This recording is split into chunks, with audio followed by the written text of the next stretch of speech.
नमस्कार। गुजरात चुनाव पर कैपिटल टीवी का खास शो गुजरात की गद्दी देख रहे हैं आप। मैं हूं आपके साथ सबा शाहिद। गुजरात में यूपी के सीएम योगी आदित्यनाथ का बुलडोजर चलना शुरू हो गया है। बीजेपी ने उन्हें स्टार प्रचारक बनाकर गुजरात में उतारा है। वो एक के बाद एक कई रैलियां कर रहे हैं। सूरत में तो उन्होंने माहौल ही बदल दिया।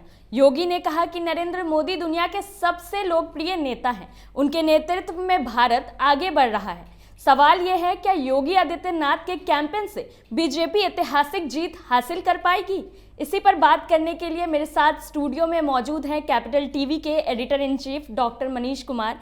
सर, बहुत बहुत स्वागत है आपका। धन्यवाद। सर, आपको क्या लगता है, योगी आदित्यनाथ के कैंपेन से फर्क पड़ेगा? भाई, योगी आदित्यनाथ के कैंपेन से अगर चुनाव में फर्क नहीं पड़ेगा तो हिंदुस्तान में किसी के कैंपेन से फर्क नहीं पड़ेगा।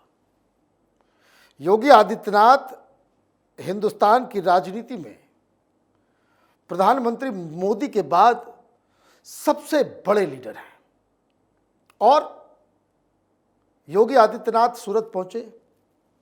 मैं देख रहा था तस्वीरें, वो जहां जा रहे हैं लोग बुलडोजर पे बैठ के आ रहे हैं। तो बुलडोजर को एक उन्होंने बना दिया है एक प्रतीक। असम में भी आज कोर्ट के अंदर, हाई कोर्ट के अंदर बातचीत चल रही है, तो जज साहब बोल रहे हैं कि क्या हाई कोर्ट के ऊपर भी बुलडोजर चला दोगे? हर के जुबान पे बुलडोजर आ गया। क्यों? सीए प्रोटेस्ट हुआ, तमाशा किया लोगों ने, बुलडोजर चल गया। अब गुजरात में भारतीय जनता पार्टी, इनकी जो स्ट्रेटजी है और जो कांग्रेस पार्टी की स्ट्रेटजी है, इस दोनों को अगर हम कंपेयर करें तो इमीडिएटली समझ में आ जाएगा कि जो इस तरह के कैंपेन है उसमें कोई फर्क आएगा या नहीं आएगा। दो चीजें गुजरात के बारे में ध्यान रखनी है। एक, भारतीय जनता पार्टी संगठन के तौर पे, कार्यकर्ताओं के हिसाब से सड़क पे वो किसी भी पार्टी से कहीं आगे है। कांग्रेस पार्टी का संगठन लुंज पुंज है। आपके पास कार्यकर्ता नहीं है, कार्यकर्ता हैं, खुल के सामने नहीं आते। आम आदमी पार्टी के पास कार्यकर्ता कम है, लेकिन कांग्रेस पार्टी से ज्यादा मुखर है मीडिया मैनेजमेंट। आप ग्राउंड में नहीं हो, लेकिन मीडिया में भी आकर के माहौल बना सकते हो, तो उसका इंपैक्ट होता है। तो केजरीवाल मीडिया मैनेज करके नंबर 2 की पार्टी, वहां लड़ाई नंबर 1 के लिए नहीं है, लड़ाई वहां नंबर 2 के लिए है। वो लड़ाई कांग्रेस पार्टी और आम आदमी पार्टी के बीच है। ये कांग्रेस पार्टी समझ नहीं पा रही है। तो कांग्रेस पार्टी का स्ट्रेटजी क्या है? लो प्रोफाइल रहो, अंदर खाने करो, मीडिया से दूर रहो, बातचीत ना करो। बाहर से जो बड़े बड़े लीडर्स जा रहे हैं, कैंपेन कर रहे हैं, उसके बारे में किसी को कोई जानकारी मत दो। चुपके चोरी सब कुछ हो। ऐसे इलेक्शन कैंपेन होता है। और भारतीय जनता पार्टी ने क्या किया? भारतीय जनता पार्टी सारे स्ट्रेटजीज का जवाब दे रही है। एक केजरीवाल है जो ये कह रहा है हम स्कूल बना देंगे, हम ये कर देंगे, हम फ्री कर देंगे, फ्री बिजली, फ्री पानी, जो उसका पूरा एक जो फॉर्मूला है उस हिसाब से वो कैंपेन कर रहा है। मुस्लिम वोट के लिए मारामारी है। 10% मुस्लिम वोट। कांग्रेस पार्टी भी जोर लगा रही है, आम आदमी पार्टी भी जोर लगा रही है। तमाम तरह की चीजें हो रही हैं। और ऐसे में भारतीय जनता पार्टी ने योगी आदित्यनाथ को ला करके वहां बता दिया कि भाई हिंदुत्व का मुद्दा ही हमारा मुद्दा है। जैसे प्रधानमंत्री मोदी जब गुजरात के सीएम थे तो गुजरात मॉडल चलता था, लेकिन भारतीय जनता पार्टी बिहार में चुनाव लड़ती थी, नीतीश कुमार के साथ गठबंधन था, तो प्रधानमंत्री मोदी को कहा जाता था कि आप दूर रहिए। क्यों? कि इस गठबंधन को मुस्लिम वोट भी मिलना है, तो आप कंप्लीट हिंदुत्व राजनीति पे आप बिहार में वोट नहीं मांगेंगे। क्योंकि प्रधानमंत्री मोदी आ गए, उसमें गुजरात के मुख्यमंत्री थे, अगर वो कैंपेन करते पोलराइज हो जाता। तो जब आप पोलराइज करना चाहते हो तो उसी तरह के प्रतीक चिन्हों के साथ आप कैंपेन में उतरते हो। आम आदमी पार्टी, कांग्रेस पार्टी किस मुद्दे के साथ आ रही है ये समझ ही में नहीं आ रहा। मुद्दों के ऊपर आपकी राय, हमारी राय, आपकी राय, सबकी राय अलग हो सकती है, लेकिन कोई पॉलिटिकल स्ट्रेटजी तो सामने साफ साफ नजर आए। केजरीवाल का नजर आया था बीच में, अचानक से वो कहने लगे भाई देखिए हम तो जन्माष्टमी के दिन पैदा हुए। देखिए फ्रॉड को, जन्माष्टमी के दिन पैदा नहीं हुआ, जिस साल वो पैदा हुआ उस दिन 13 तारीख को था जन्माष्टमी, और ये पैदा हुआ है 16 तारीख को या 17 तारीख को, पता नहीं, लेकिन उस दिन नहीं थी जन्माष्टमी। लेकिन ये कह रहा है क्या, मैं कृष्ण भगवान का अवतार हूं और मैं यहां असुरों को मारने आया हूं।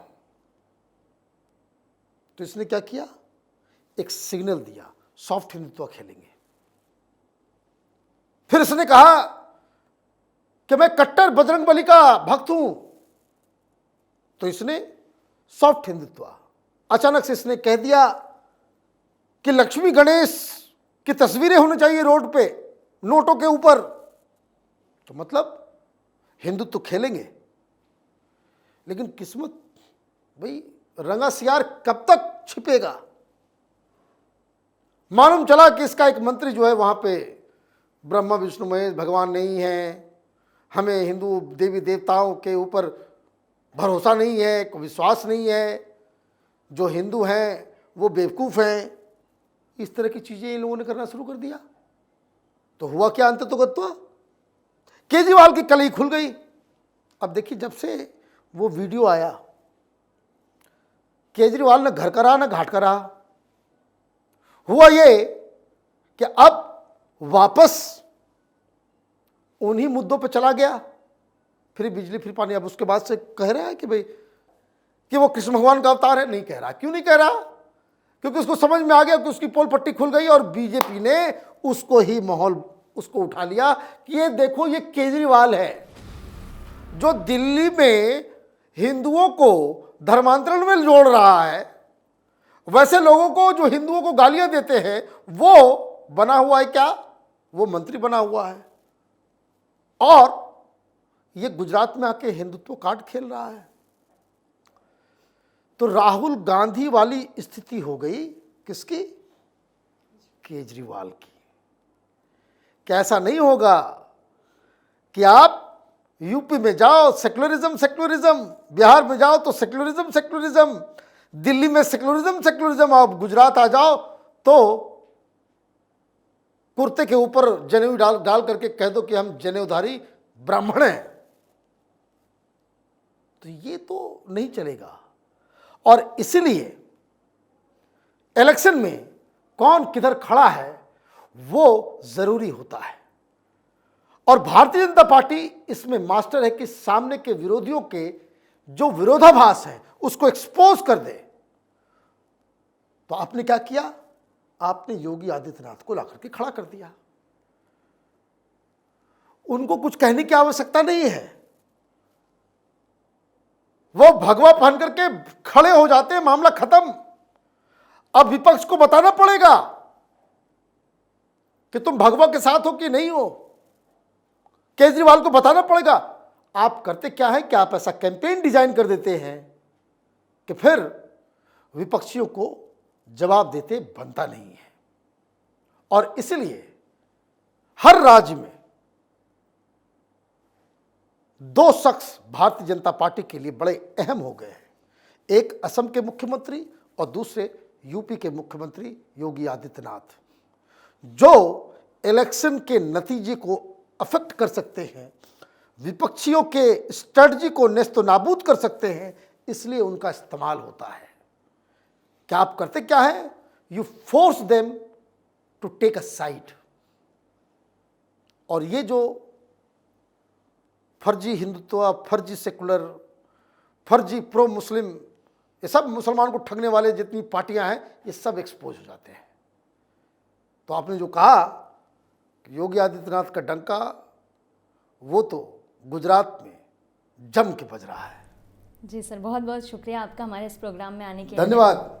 सीएम योगी ने बीजेपी की रिकॉर्ड जीत का दावा किया है। वो जहां जाते हैं हिंदुत्व का मुद्दा अपने आप उठ जाता है और उनकी पॉपुलैरिटी ऐसी है कि चाहे केजरीवाल हो या फिर राहुल गांधी, सब फीके पड़ जाते हैं। कैपिटल टीवी की टीम गुजरात के चप्पे चप्पे का जायजा लेने ग्राउंड में उतर गई है।